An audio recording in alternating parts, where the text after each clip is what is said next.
Saudi Arabia detaining top officials in a sweeping corruption probe. He invited the wealthiest men in the kingdom, along with the world's business elite, to a conference on the future of the Saudi economy, a self-styled Davos in the desert. And a short time later, he used the opportunity to hold many of them in a luxury hotel. He rounded up the leading princes and the richest businessmen, interrogated them, got them to reveal their banking details. Thereafter, it was very clear that the real only ruler in the kingdom was now Mohammed bin Salman. Since then, his aggression and repressive behavior have escalated. He has consolidated power around his own court. Human rights groups estimate thousands have been detained. And in March this year alone, 81 were executed. The government has maintained an extremely tight control of society. And I think that is a price the kingdom has had to pay for social peace as it transitions through this wrenching process. Some are much more skeptical. Khalid Al-Jabri says he knows firsthand how brutal the regime can be. When all you have is a hammer, everybody becomes a nail. That's exactly what MBS is doing. And his list of victims will keep expanding inside and outside Saudi Arabia unless somebody decides to put a check on him. Khalid lives in America, but his roots are in Saudi Arabia. I come from a big family in terms of Western standards. I'm the eldest, 6 boys and 2 girls, including Omar and Sarah. They were funny, smart, very, very ambitious. In 2017, Omar and Sarah were banned from leaving the kingdom. 3 years later, they were seized by the authorities. There were 20 unmarked civilian cars that showed up with 50 officers in plain clothes that went into the house and basically took Omar and Sarah. Khalid's father was an advisor to the former Crown Prince, Mohammed bin Nayef. Khalid thinks his siblings' travel ban has been used by MBS to try to pressure his dad to return to the kingdom. And he has seen messages from MBS to his father, which he believes support this. What's so unique about our case is Mohammed bin Salman can deflect responsibility on rogue agents or that he doesn't know about it. It's a complicated story. Khalid's dad is also accused of stealing billions of dollars from the Saudi government, which he denies. Meanwhile, Khalid worries about his own security. I think, like my father, I made peace with the fact that one day I will probably be harmed. And who can blame him? MBS has famously been linked to the murder of outspoken former royal court insider and journalist Jamal Khashoggi, who was dismembered with a bone saw in the Saudi consulate in Istanbul.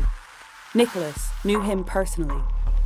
We were due to meet actually in Istanbul the weekend that he disappeared. I think Mohammed bin Salman, he wanted to send a message that this is what happens when you question my authority.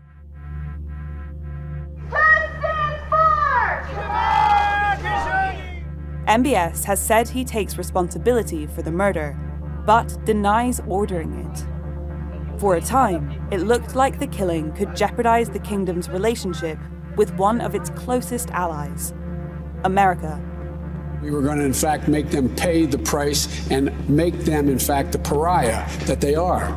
Saudi Arabia has long been a strategic ally in the Middle East. Successive presidents have happily sold arms to Saudi leaders. We really have a great friendship, a great relationship. Crown Prince, thank you very much. Thank you for being here. It's also home to the world's largest accessible oil reserves.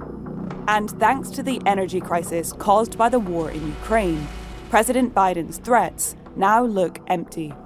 The message from Ukraine has been that the global economy still depends on oil from the Gulf. It was also significant that it wasn't just Biden who came to Saudi Arabia. It was also the most powerful leaders in the Arab world. It was almost as if Mohammed bin Salman was sending the message, I am your address in the Middle East. If you want to have a relationship with the Middle East, if you want to keep Russia and China away from dominating the region, deal with me. So where might change come from? Let's start in the kingdom itself. There may be little overt opposition, but some, including religious hardliners, are unhappy with his reforms.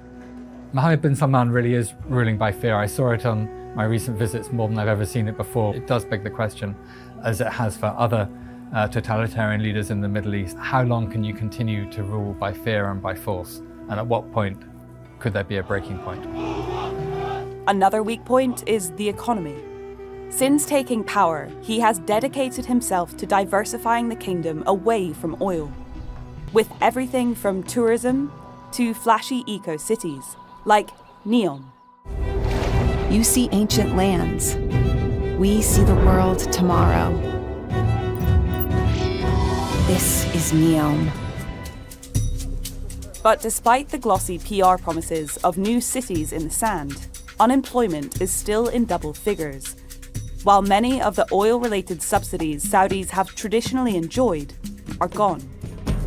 He hasn't really had much success in diversifying revenues. The kingdom is still heavily dependent on oil and looks as if it will be for the foreseeable future. So what does that mean if he can't deliver?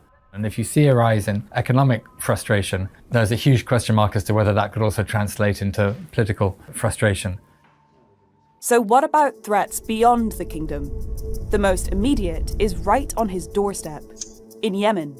As defense minister back in 2015, one of the first things MBS did was intervene in a bloody war to crush Houthi rebels, who were being supported by the kingdom's arch-rival, Iran. But 7 years on, the Houthis have forced the better-armed Saudis into a ceasefire, which still leaves the kingdom looking exposed. Well, the kingdom is very vulnerable. Houthis have been succeeding in getting through, although Saudi air defense have improved their game considerably over the past couple of years. But still, the kingdom is a very wide geographic space, and that makes it particularly vulnerable to drones and other projectiles that come either from Iran or from Iran's proxies. But perhaps the greatest threat to the Crown Prince might be MBS himself. He's shown himself to be ego-driven, aggressive, and impulsive. And perhaps it's only so long before he makes a fatal misjudgment. Is it his own recklessness? Is it his own brutality? Is it his own desire to be the only voice in the kingdom that could ultimately prove his undoing? For sound policy, you need to have people who can say no. And at the moment, in Saudi Arabia, everyone is too scared to say anything but yes. We put the allegations in this film to the royal court in Saudi Arabia. It declined to comment. But in response to a related piece about MBS in The Economist, it denied all allegations against the Crown Prince, insisting they are fabricated and without foundation. It continued, the kingdom is unfortunately used to false accusations made against its leadership, usually based on politically or other motivated malicious sources. My name's Nicholas Pelham. I'm the Middle East correspondent for The Economist. If you'd like to find out more about Mohammed bin Salman, please click on the link below. Thank you, and don't forget to subscribe.